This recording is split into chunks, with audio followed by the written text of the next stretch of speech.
What does this attack mean for the ongoing risks of global terrorism? What does it mean for freedom of expression in France and around the world?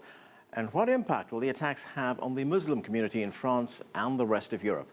Joining me on set to discuss this is Stanislas de Saint-Hippolyte, Washington correspondent for France 24 News Network. Joining us from our newsroom is Cedric Leighton, a well-known terrorism expert. We also have Manal Omar on the set. She is the acting vice president for the Middle East and Africa Center at the U.S. Institute of Peace. And joining us from Sacramento in California is Frank Romano, an active member of the multi-faith group in Paris. Thanks to all of you for joining us. Stan, let me start with you. What can you tell us about this magazine, Charlie Hebdo? This is not the first time it's been at the center of a controversy, and certainly not the first time it's been attacked. Yeah, no, in 2011, Charlie Hebdo was already set on fire. I mean, some people just launched some Molotov cocktails on it because they decided to publish a cartoon about the Prophet Muhammad. So even one of the cartoonists was put on the wanted list by Al-Qaeda as one of the guys just to get rid of.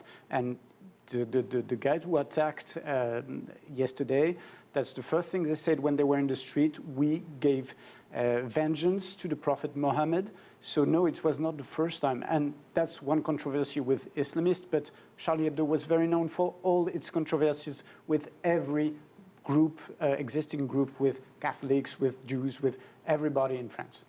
Manal, it seems that there's already been some kind of backlash after this attack. And, you know, we have seen over the past few months there's been growing support for far right-wing groups, political groups in France, political parties. There's been that very big, major anti-Islam demonstration which took place in Germany. Is this going to lead to more polarization, even deeper divisions?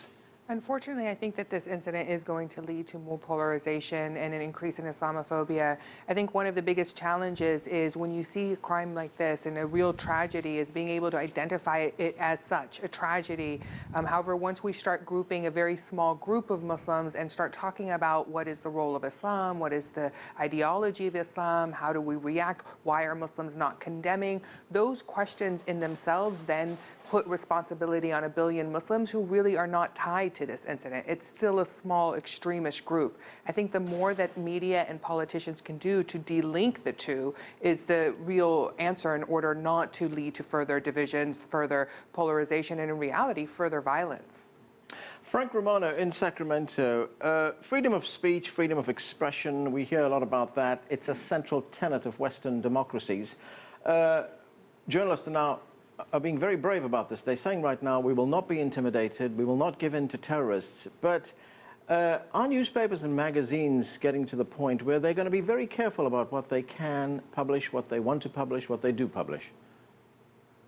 Well, to answer that directly, in France and in most other European countries, satire is fundamental. They have hundreds of cartoonists. And now what we have to understand is the freedom of the press is not absolute to the extent that for one culture, satire, including lampooning, even prophets and so forth, is totally acceptable and important. Not so adaptable to other cultures. Now in France, there's 20% Muslim, and most of them are not extremist. So there's that aspect of it. But what's most startling is when there is a freedom of the press issue, freedom of the press is balanced against state interests to find out if the freedom of the press has been violated. Here, we have freedom of the press balanced against an extremist group interpreting what Charlie Hebdo had said before or intends to say about Islam, trying to eradicate that language, totally skewing the idea of freedom of the press and relating, as the other person interviewed saying, it's focusing basically on an extremist group. It's not Islam, and most Muslims would not support this attack. So freedom of the press is fundamental, and I think the underlying important incident in France is French people are saying, look, we are afraid, but we're mobilizing, and we're not going to allow any group to take away, to literally eradicate language, to take away our satire. We're not going to allow them to dictate what we see, hear, and read. Cedric Leighton, what did you make of the attack itself and the manner in which it was carried out? Do you think it was carried out by just a group acting on its own, or were they part of a bigger group, perhaps Al-Qaeda? Well, I think, Anand, they could have done it certainly on their own. It was possible to plan something like this, but it's very clear to me that they had training.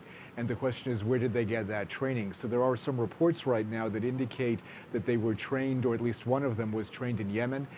Possibly another one went to Syria. This is, of course, in the very beginning stages of the investigation, so we're not quite sure exactly what happened, but the techniques that they used, the tactics that they employed, make it very clear to me that they had some urban warfare training.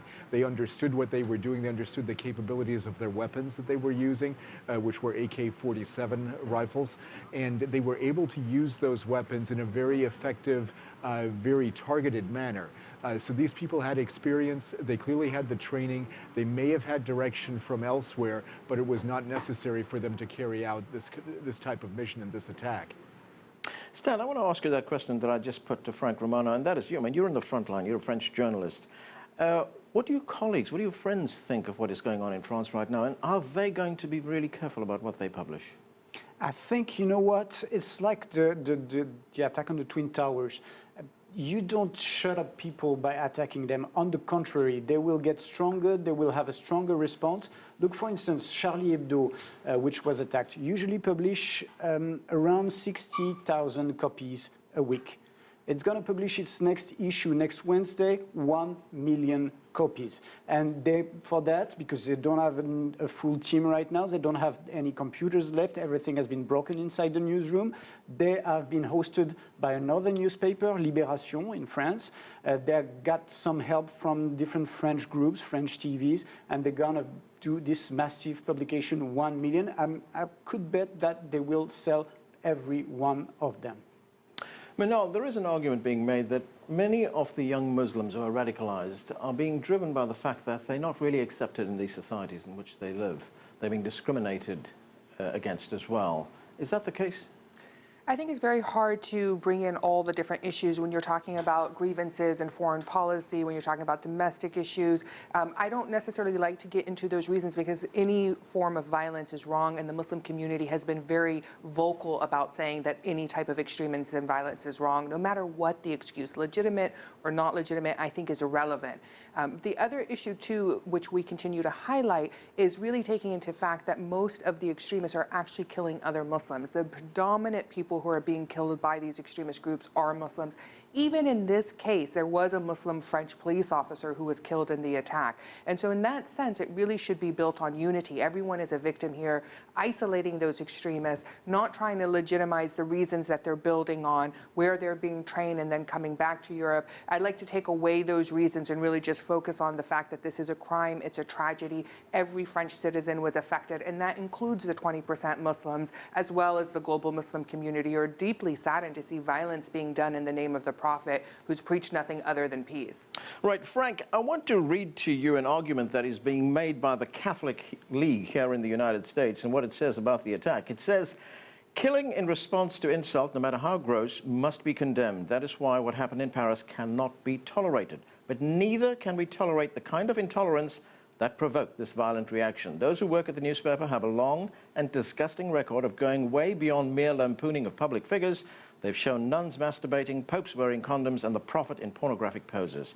When the editor was asked in 2012 why he insults Muslims, he said, "Muhammad is not sacred to me." What do you make of that? Well, yes, reporting and satire again, you have a choice. With cartoons, of course, or illustrations, we say, speak 1,000 words. Very effective in communicating ideas, but there's a choice. It either could be gratuitous provocation. And I believe, you know, for instance, one of the cartoons showed Muhammad asking someone filming his rear end, "How is my rear end?" and examples that you just gave, Anand.